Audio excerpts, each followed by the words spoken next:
Jigsaw एक छोटा सा फ्रेंडली रोबोट जो सिर्फ एक ही काम में बहुत अच्छा है। किसी भी जिगसॉ पजल को चुटकियों में सॉल्व कर सकता है, चाहे वो कितना भी टफ क्यों ना हो। यहाँ तक पहुँचने में हमें 3 साल लग गए, लेकिन हमारे शुरुआती टेस्ट को देखते हुए हमें उम्मीद है कि इसकी रफ्तार दुनिया की सबसे तेज कम्पेटिटिव जिगसॉ पजलर से 200 गुना ज्यादा होगी। तो आज हम आपको बताएंगे कि हमने इस ultimate robot versus human face of तक पहुँचने के लिए कितनी तैयारी की, और शायद इस वीडियो में हम कुछ ऐसा भी खोज निकालें जिससे आपको भी अपने जिगसॉ पजल सॉल्व करने में हेल्प मिले। लेकिन इससे पहले मैं ये बताऊं कि जिगसॉ जो करता है वो ये कैसे करता है। पहले मैं हम इंसानों को कुछ क्रेडिट देना चाहूंगा, क्योंकि हालांकि ये दिखने में आसान है, सच ये है कि मैं यहाँ 4 बहुत ही कॉम्प्लिकेटेड टास्क कर रहा हूँ। पहला है एक पीस को इस तरह उठाना।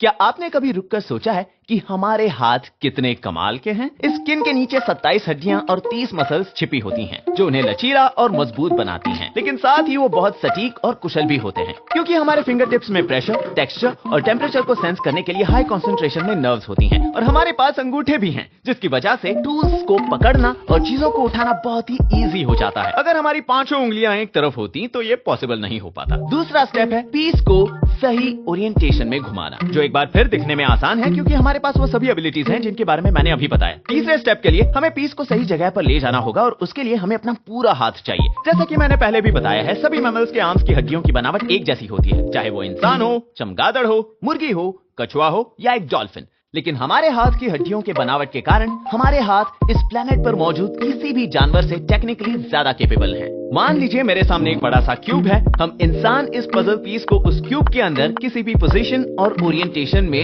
रख सकते हैं, और ऐसा करना एक रोबोट तो क्या, दूसरे जानवरों की स्पीशीज के लिए भी बहुत मुश्किल है। और स्टेप 4, हमें यह तय करना है कि ये पीस कहाँ जाएगा। हम इंसान ये कैसे कर लेते हैं ये समझाना मुश्किल है, लेकिन जब हम इसे देखते हैं तो ये बहुत जल्दी क्लियर हो जाता है कि इस पीस को यहाँ जाना चाहिए। तो यहाँ हो ये रहा है कि हमारी आंखें हमारे दिमाग को विजुअल सिग्नल्स भेजती हैं, जो subconsciously pattern recognition, spatial reasoning, visual memory और एग्जीक्यूशन फंक्शन जैसे प्रोसेसेस को सिंथेसाइज करता है, और उसकी वजह से पलक झपकते ही जवाब साफ दिखाई देने लगता है। और इसीलिए एक बार फिर यह साबित हो गया कि हम इंसान इस खेल के चैंपियंस हैं। हमारा कॉम्प्लेक्स ब्रेन ही हमें इतना खास बनाता है। फिजिकली दूसरे जानवरों के मुकाबले हम पानी कम चाय हैं। हम न चीतों से ज्यादा तेज हैं, न भालुओं से ज्यादा ताकतवर, न डॉल्फिन्स की तरह तैर सकते हैं, न बाज की तरह उड़ सकते हैं। हमारा ब्रेन हमारे शरीर के वजन के 2% है, फिर भी हर दिन हमारी एनर्जी का 20% कंज्यूम करता है, और ये रेशियो किसी भी दूसरे जानवर में देखने को नहीं मिलेगा। और यही कारण है कि हम है दी अल्टीमेट एपेक्स प्रेडेटर्स, क्योंकि इसकी वजह से हमें एक बहुत बड़ा सर्वाइवल एडवांटेज मिलता है, जिसमें टूल्स का इस्तेमाल करना, प्लानिंग करना, प्रॉब्लम सॉल्विंग स्किल्स, लैंग्वेज और दूसरे इंसानों के साथ बड़े स्केल पर कोऑपरेट करना। और शायद इसीलिए पूरे हिस्ट्री में आज तक हमसे बेहतर जिगसॉ पजल सॉल्व करने वाला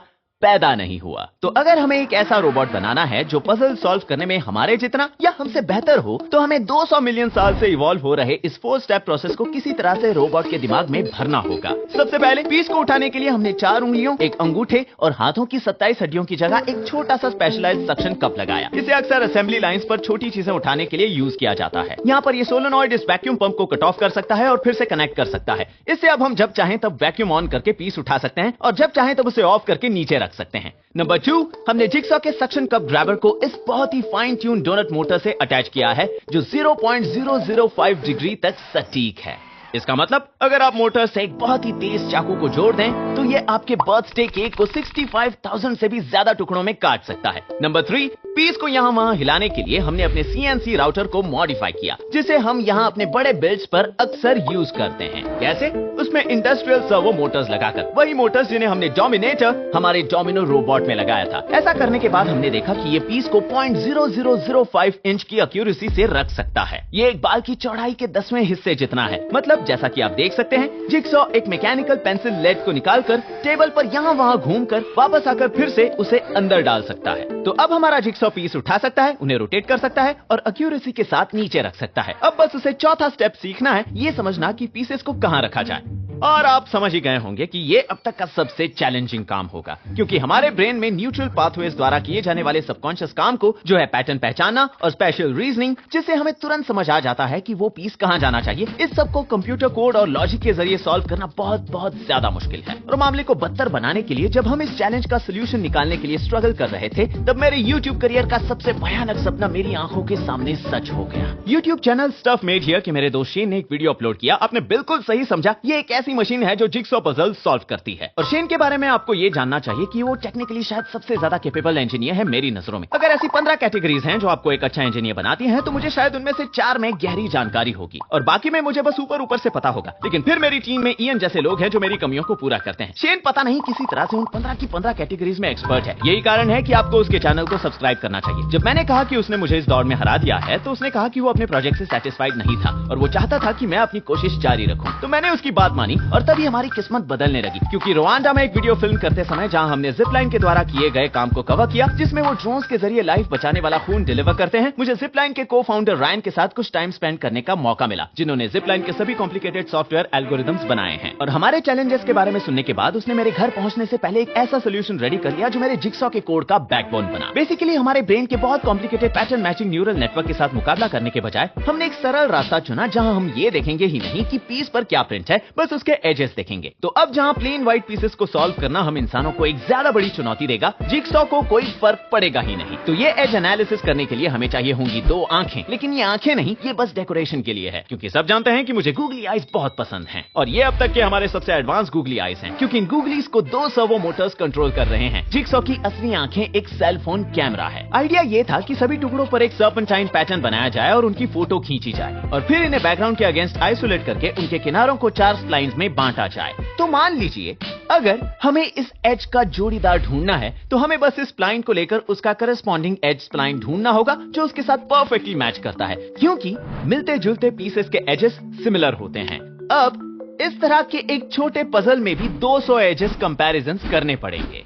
तो पहला कदम था हर एक स्प्लाइन की लंबाई को देखना और उन एजेस को नजरअंदाज करना जो ज्यादा लंबे या छोटे हों, और इससे जनरली हमारी आधी परेशानी हल हो जाती है। फिर बाकी कैंडिडेट्स के लिए हम स्प्लाइन को ओवरले करेंगे और फिर 2 एज स्प्लाइंस के बीच के एरिया को कैलकुलेट करके मिसमैच को देखेंगे। तो 2 पीसेस जो बिल्कुल भी मैच नहीं करते, उनके स्प्लाइंस बहुत ओवरलैप होंगे, जबकि 2 टुकड़े जो एकदम सही मेल खाते हैं वो ओवरलैप बिल्कुल भी नहीं करेंगे। वहां से हम सारे पीसेस को देखकर पोटेंशियल मैचअप्स को रैंक करेंगे, सबसे ज्यादा ओवरलैप करने वालों से लेकर सबसे कम ओवरलैप करने वाले पीसेस तक। फिर जिगसॉ 4 कोने वाले पीसेस में से एक से शुरू करेगा और पोटेंशियल मैचअप्स का मैप तैयार करेगा। यह प्रोसेस आपको कुछ इस तरह का दिखाई देगा। तो सही सॉल्यूशन वही होगा जिसमें पजल के सभी 12 टुकड़े एकदम परफेक्टली मैच कर रहे हों। लेकिन आप देख सकते हैं यहाँ बहुत से डेड एंड्स हैं, और ऐसा इसलिए क्योंकि कभी कभी ये आसानी से समझ आता है कि मैचिंग पीस कौन सा है, लेकिन कभी कभी 3 या 4 करीबी मैचेस होते थे क्योंकि सभी एजेस काफी सिमिलर हैं और हमारी फोटोज भी हमेशा परफेक्ट नहीं होती थी। तो जिगसॉ हमेशा 2 पीसेस के सेट के लिए सबसे परफेक्टली मैच करने वाला टुकड़ा चुनता था,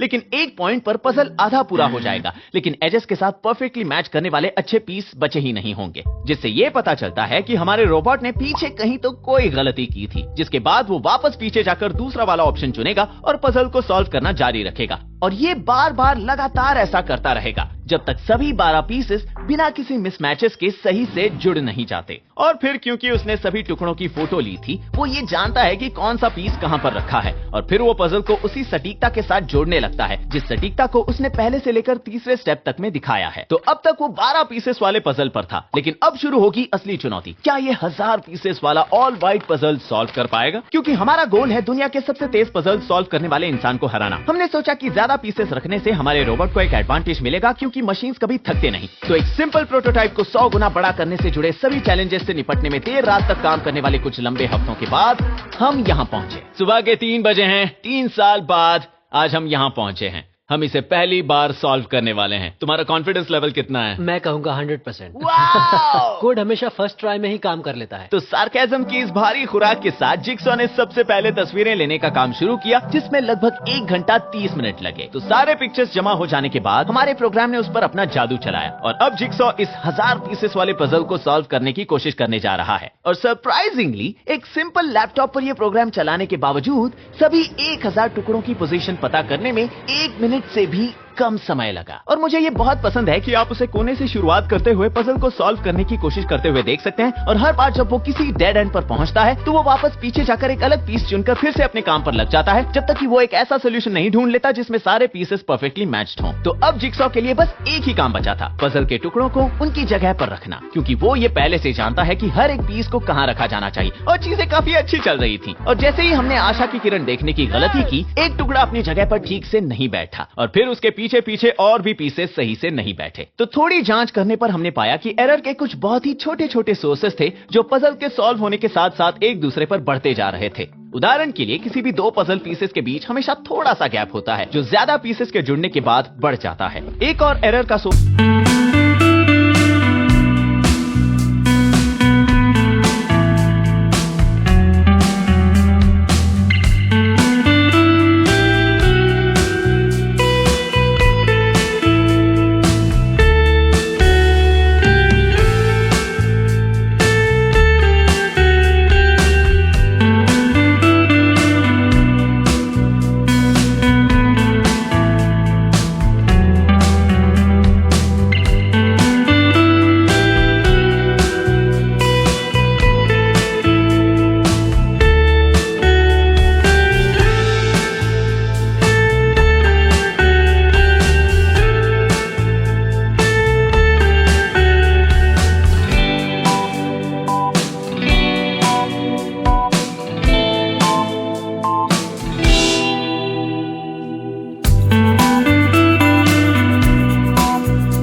ये था कि कभी कभी कुछ पीसेस रखने पर पूरा पजल हिल जाता था। इससे हमें एहसास हुआ कि जिगसॉ में अभी भी एक बहुत ही महत्वपूर्ण फीचर की कमी थी जो हम इंसानों में पहले से है। क्योंकि अगर सोचा जाए तो जब हम एक पजल को जोड़ते हैं तो हम सबसे पहले पीस को उस जगह पर रखते हैं जहां उसे रखना होता है और फिर हम अपनी उंगलियों में मौजूद उन सेंसिटिव नर्व्स पर रिलाई करते हैं ताकि वो ब्रेन के साथ एक फीडबैक लूप बनाए जिससे छोटे छोटे एडजस्टमेंट्स किए जा सके जब तक कि हमें ये फील नहीं हो जाता कि टुकड़ा अपनी जगह पर फिट बैठ गया है या नहीं। जिसके बाद इसे ऑफिशियल बनाने के लिए एक या दो बार टैप करना तो बनता है। लेकिन क्योंकि जिगसॉ के ग्रिपर में नर्व्स नहीं है, हमने एक जी हाइट एनकोडर को स्प्रिंग लोडेड लीनियर स्लाइडर पर लगाया और ये एनकोडर इतना सटीक है कि अगर आप बाल के 50 टुकड़े करते हैं तो जिगसॉ उस छोटे बाल के एक टुकड़े को भी महसूस कर सकता है अगर वो टेबल के ऊपर रखा हो तो अब अगर जिगसॉ कोई पीस रखने जाए और उसे महसूस हो कि वो पीस ठीक से अपनी जगह पर बैठा नहीं है तो वो उस पीस को वापस उठाकर उसे थोड़ा हिलाकर अपनी जगह में डालने की कोशिश करेगा तब तक जब तक उस सिस्टम को ये श्योर ना हो जाए कि वो अपनी जगह पर बैठ गया, जिसके बाद वो फाइनल टैप करेगा किसी भी पजल सॉल्वर की तरह। और फिर जिगसॉ के नए हार्डवेयर और सॉफ्टवेयर अपग्रेड्स के साथ वो एक और अंतिम कोशिश के लिए तैयार था। और मैं आपको बता दूं कि एक कंबाइंड हार्डवेयर सॉफ्टवेयर पर्सपेक्टिव से ये मेरे चैनल पर बना अब तक का सबसे चैलेंजिंग बिल्ड है, जिसमें ऑटो बुल्सआई डार्ट बोर्ड और दी ऑटोमेटिक डोमिनो रोबोट डोमिनेटर भी शामिल है। तो अगर आपको सच में इस काम करने के पीछे के डिटेल्स चाहिए जिसमें सोर्स कोड भी शामिल है तो आप वीडियो डिस्क्रिप्शन में दिए गए लिंक पर क्लिक कर सकते हैं। क्या तुम इसे ऑफिशियली 48वीं बार आजमाने के लिए तैयार हो? काश इस बार ये काम करे। अब तुम्हारा कॉन्फिडेंस लेवल कितना है? 100%। क्या तुमने कुछ भी नहीं सीखा? दबाओ उस बटन को। तो जिगसॉ ने अपना काम करना शुरू कर दिया और सभी पीसेस के पिक्चर्स लेने के बाद उसने एक बार फिर से पूरे पजल को सिर्फ 55 सेकंड्स में सॉल्व कर दिया। मतलब अब उसे बस इन्हें जोड़ना था और हमारे विगल रूटीन की बदौलत तुम ये कर सकते हो जिगसॉ। पजल का 20% शुरुआत के 1 घंटे से भी कम समय में सॉल्व हो गया। ठीक है, अब मैं चैन से बैठ सकता हूँ। और इसका मतलब कि अब जब तक जिगसॉ काम करेगा, मैं अपने ज़ेन मोड में आकर इस पोलर गैंट्री सैंड गार्डन को देखते हुए रिलैक्स कर सकता हूँ, जिसे आप भी बना सकते हैं। क्योंकि क्रंच लैब्स बिल्ड बॉक्स से हटकर जो बच्चों के लिए बनाया गया था, हमने हाल ही में हैक पैक लॉन्च किया है, जो कि एक एडवांस बिल्ड बॉक्स की तरह है, खास टीनेजर्स और अडल्ट्स के लिए। हैक पैक के साथ आपको बहुत ही मजेदार प्रोग्रामेबल रोबोट्स मिलते हैं, जिन्हें सीधे आपके दरवाजे तक पहुंचाया जाता है, जहां हम इसे साथ में बनाएंगे और इंजीनियरिंग स्किल्स के बारे में जानेंगे जो मेरे चैनल पर बिल्ड्स बनाने में काम आते हैं। ये सब बेहद मजेदार और काम के भी हैं, और ये बिना किसी प्रोग्रामिंग के डायरेक्टली काम भी करेंगे। लेकिन क्योंकि मेरा गोल आपको कुछ सिंपल कोड ट्वीक्स के साथ अपने स्किल्स के लेवल को बढ़ाने में मदद करना है, जिसके जरिए आप अपने रोबोट की फंक्शनैलिटी को भी बढ़ा सकते हैं या अपने खुद के कुछ हैक्स के साथ पूरी तरह से क्रिएटिव हो सकते हैं। इसलिए अगर आप अपने शौक को बढ़ाना चाहते हो या फिर मजेदार और फायदेमंद बिल्ड्स बनाना चाहते हो, तो बस जाइए crunchlabs.com पर या वीडियो के डिस्क्रिप्शन में दिए गए लिंक पर क्लिक कीजिए, जहां हम पहले कुछ कस्टमर्स को एक बॉक्स फ्री दे रहे हैं। चलते हैं वापस जिगसॉ के पास। चीजें काफी आशाजनक लग रही थी इस वर्ल्ड रिकॉर्ड के लिए, जहां एक रोबोट बिना किसी भी इंसानी मदद के एक पजल सॉल्व करने की कोशिश कर रहा है। कुछ पीसेस तुरंत फिट हो जाएंगे। Uno। वाह। कुछ के पीछे थोड़ी मेहनत करनी पड़ी। ओह एक्चुअली हाँ। और कुछ के पीछे बहुत ज्यादा। लेकिन एंड में लेट्स गो जिगसॉ, हमारे जिगसॉ ने कर दिखाया। यस! अब जिगसॉ की एबिलिटीज को लेकर थोड़ा कॉन्फिडेंट महसूस करते हुए वक्त आ गया था कि वो मानव जाति के सबसे महान जिगसॉ पजलर से मिले। क्या हो भी गया? जो फन फैक्ट एक नेशनल सुडोकू चैंपियन भी हैं, टैमी मैकलाउड। मेरे बच्चे के हिसाब से मैं एक ह्यूमन बेंचमार्क हूँ। लेकिन पहले मैं चाहता था कि उनका मुकाबला मेरी उस दोस्त से हो जो मेरे हिसाब से पजल सॉल्व करने में बहुत तेज है। ये है मेरी वो दोस्त क्रिस्टन बेल, उर्फ एना, उर्फ वेरोनिका मार्स, उर्फ एलेनोर वगैरह वगैरह। क्रिस्टन, जब से तुम्हें पता चला कि मैंने एक पजल रोबोट बनाया है, तुम ट्रैश टॉक कर रही हो। थोड़ा सा ट्रैश टॉक, हाँ। आज वो पजल रोबोट यहाँ नहीं है, लेकिन मेरी एक दोस्त है जिसे तुम चैलेंज कर सकती हो। ये है टैमी। इसके नाम पर गिनेस बुक में किसी भी इंसान द्वारा सबसे तेज पजल सॉल्व करने का वर्ल्ड रिकॉर्ड है। हाय क्रिस्टन। हमने स्टार्ट किया एक सिंपल 30 पीस वाले पजल से, और सच कहूँ तो 3, 2, 1 गो। क्रिस्टन ने शुरू में रफ्तार तो पकड़ी थी। वो हाथी कहाँ है? क्या तुम ये करते करते बात नहीं कर सकती टैमी? मतलब मैं ट्रैश टॉक कर सकती हूँ, लेकिन तो करो ना, तो तुम मुझसे हार जाओगी टैमी। अब कुछ बोलो। वाह, Oh my God. तुम्हें 30 पीसेस वाले पजल को सॉल्व करने में लगा 1 मिनट 5 मुझे सेकंड। बहुत पसीना आ रहा है। टैमी की जीत हुई, इसमें कोई दो राय नहीं है। लेकिन मैं एक और मुकाबला देखना चाहता था, लेकिन इस बार पजल होगा 500 पीस वाला और क्रिस्टन को मिलेगा एक बहुत बड़ा एडवांटेज। इस बार मैं तुम्हारा साथ दूंगा। ओके। और क्रिस्टन के नए कॉन्फिडेंस के साथ घड़ी शुरू हुई, और स्टार्ट से ही टैमी इस 2 वर्सेस 1 मुकाबले को लेकर इतनी ज्यादा कॉन्फिडेंट थी कि वो बस उसे पलट रही है। ओह माय गॉड, ये कितनी ऑर्गेनाइज्ड है। उसे हमारी मदद करने में कोई प्रॉब्लम नहीं हुई। अब ये कौन सा पीस है? उसकी पूंछ। सही कहा, तुम सही हो। मार्क, क्या मैं तुमसे एक सवाल पूछ हाँ, सकती हूँ? हाँ। क्या ये वो रोबोट है? सच कहूँ तो इस मुकाबले को रखने के पीछे मेरा एक और मकसद था, जासूसी। टैमी, मैंने देखा कि तुम बॉक्स का इस्तेमाल कर रही हो। क्या? टैमी, बस भी करो, तुम्हें फोटो तो देखनी ही पड़ेगी। उससे बस ध्यान भटकेगा। मैं तस्वीरें देखती हूँ, मेरी रंग पहचानने की क्षमता अच्छी है, लेकिन शेप्स याद नहीं रहते। तो अगर तुम्हारे सामने एक ऑल वाइट पजल आ जाए तो शायद प्रॉब्लम हो सकती है। और ये बहुत ही काम की इन्फॉर्मेशन थी। लेकिन वो बस वहीं नहीं रुकी, क्योंकि उसने मुझे वो 4 टिप्स भी बताए जो वो शौकिया जिगसॉ पजलर्स को बताती हैं, ताकि वो पजल्स को ज्यादा तेजी से सॉल्व कर पाएं। पहले तो सभी टुकड़ों को बाहर निकाल लो और उन्हें पलट दो, ताकि आप उन सभी को एक साथ देख पाएं। दूसरा टिप, ज्यादातर लोग कोनों से शुरुआत करते हैं, और ये तरीका गलत नहीं है, लेकिन सबसे बेस्ट भी नहीं है। उदाहरण के लिए, अगर कोई पजल है जिसके बाहर की ओर सोने के फ्रेम जैसा कुछ है, तो आपको सभी एज के पीसेस को एक तरफ रख देना चाहिए और उन्हें एंड तक छोड़ देना चाहिए, जहां आपको बॉर्डर बनाने में अंदर के पीसेस से मदद मिलेगी। तीसरी टिप, उन ग्रुप्स की तलाश करें जो आपका ध्यान खींचते हो और उनका एक अलग ढेर बनाएं। एग्जाम्पल के लिए, आप कलर, टेक्सचर या पैटर्न्स के मुताबिक उन्हें ऑर्गेनाइज कर सकते हैं। बेसिकली आप सर्च एरियाज को छोटे छोटे भागों में बांट रहे हैं, क्योंकि स्कैन करने और पैटर्न पहचानने का काम ब्रेन के अलग अलग हिस्सों में होता है। ऐसा करके आपको वो दोनों काम एक साथ नहीं करने होंगे, जिससे काफी मदद मिलेगी। और आखिर में, अगर आपके पास बहुत सारे टुकड़े हैं जो नीले आकाश की तरह एक जैसे दिखते हैं, तो उन्हें साइज के हिसाब से सॉर्ट करें और उन सभी को एक ओरिएंटेशन में जमाएं। इससे आपके पास कुल 6 ढेर बचेंगे और आखिरी मैचेस ढूंढना बहुत आसान हो जाएगा। और ये स्टेप्स असरदार हैं, ये देखने के लिए मुझे हमारे नहीं, मैंने बस 1 मिनट इस पर से नजर हटाई। और टैमी की ओर मत देखना क्रिस्टन, तुम बहुत ज्यादा निराश हो जाओगी। वर्ल्ड चैंपियन के अलावा और कहीं देखने की जरूरत नहीं थी। तुमने इतने जल्दी कैसे पूरा कर लिया, वो भी बिना बॉक्स के? यकीन नहीं बताओ ना होता। कैसे कर लिया? 34 minutes and 2 seconds, 500 pieces. Congratulations. तुम्हारा अगला मुकाबला इन इंसानों के खिलाफ नहीं होगा और मैंने क्रंच लैब्स में इस सब की तैयारी पहले से कर रखी थी। टैमी, मैं तुम्हें मिलवाना चाहता हूँ मेरे रोबोट जिगसॉ से। ये क्रिस्टन से तो काफी बेहतर है। और जिगसॉ बातचीत के मूड में नहीं था, वो सीधे काम पर लग गया। तो ठीक है। जैसे ही टैमी ने अपने जीवन के इस महामुकाबले में कदम रखा, मानवता का भार उसके काबिल कंधों पर आ गया। तुम्हारी स्ट्रेटेजी क्या होगी? मैं सिर्फ एज पीसेस का इस्तेमाल कर सकती हूँ। ओके, क्या चल रहा है जिगसॉ? अब समझ नहीं आ रहा कि मैं यहाँ क्या करूँ। मैंने अपना वक्त कहीं और देने का डिसाइड किया। शायद बाद में मुझे तुम्हारे गर्दन की मेजरमेंट्स लेनी पड़े। मैं तुम्हारे लिए कुछ बना रहा हूँ। इसलिए तुम्हारी टीम ने अभी तक एक भी पीस नहीं रखा। वाओ टैमी, क्या तुमने ये कहावत सुनी है, एक बार मापने का और 2 बार काटने का? नहीं, शायद मैंने उल्टा बोला। और उसी वक्त मेरे टीममेट ने भी मेजरमेंट्स लेना शुरू कर दिया। ये रहा एक एज पीस, और फिर काटना भी। ये हर बार ऐसे ही आवाज करेगा क्या? 3 pieces, 4 pieces। टैमी, इग्नोर करना, 5 pieces हो गए। खेल अभी पूरी तरह खत्म नहीं हुआ। तुम अब भी जीत रही हो टैमी, उसे दिमाग पर हावी मत होने दो। और हालांकि मुझे 1000 तक गिनने का मन था, 9 pieces। मैंने उसकी जगह लकड़ी को तराशना शुरू किया। क्या तुम नर्वस हो टैमी? अगर आज मैं हार गई तो भी मेरा परिवार मुझसे प्यार करेगा। अगर जिगसॉ हार गया तो क्या तुम उसे प्यार करोगी? नहीं, मेरा प्यार बहुत कंडीशनल है। जिगसॉ को ठीक से याद दिलाते हुए कि दांव पर क्या था। जिगसॉ अब ऑफिशियली आगे निकल चुका है। जिगसॉ ने लगातार अपना काम जारी रखा, जबकि टैमी, वो लास्ट एज कहाँ है? ओह, तुम्हें एक एज पीस चाहिए, अपनी बायोलॉजिकल कमियों को कोस रही थी। मैं सच में तुम्हारी मदद करना चाहता हूँ ताकि मैं कह सकूँ कि तुम्हें मेरी मदद की जरूरत पड़ी। स्मार्टफोन से लेकर लैपटॉप तक के मुझे मिल गया, मुझे एज मिल गया। नर्वस सिस्टम की सर्च कैपेबिलिटीज के बिना। क्लिक, कितनी अच्छी आवाज है। क्या मुझे थोड़ा पानी मिल सकता है? जिगसॉ, क्या तुम्हें पानी चाहिए?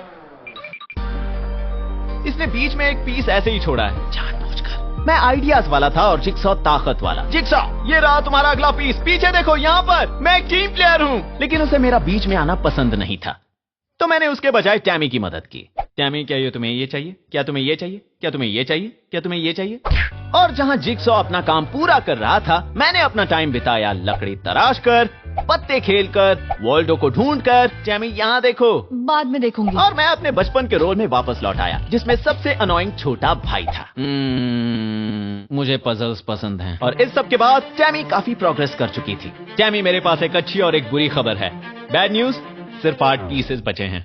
लेकिन इतना भी नहीं। गुड न्यूज, मैंने तुम्हारे लिए एक स्कार्फ बनाया। इनफैक्ट, अगर हम मान लें कि उसे एक पीस को चेक करने में 1 सेकंड लगे, तो वो इसे रोज दिन में 12 घंटे देने के बाद, वो भी बिना छुट्टियों के 1.5 महीने में पूरा कर पाएगी। इसीलिए ये पीछे हटने का अच्छा समय है। तुम इसे पूरा नहीं करोगी? नहीं, जाने दो। वो पल आ गया। 4 घंटे में 1000 पीसेस।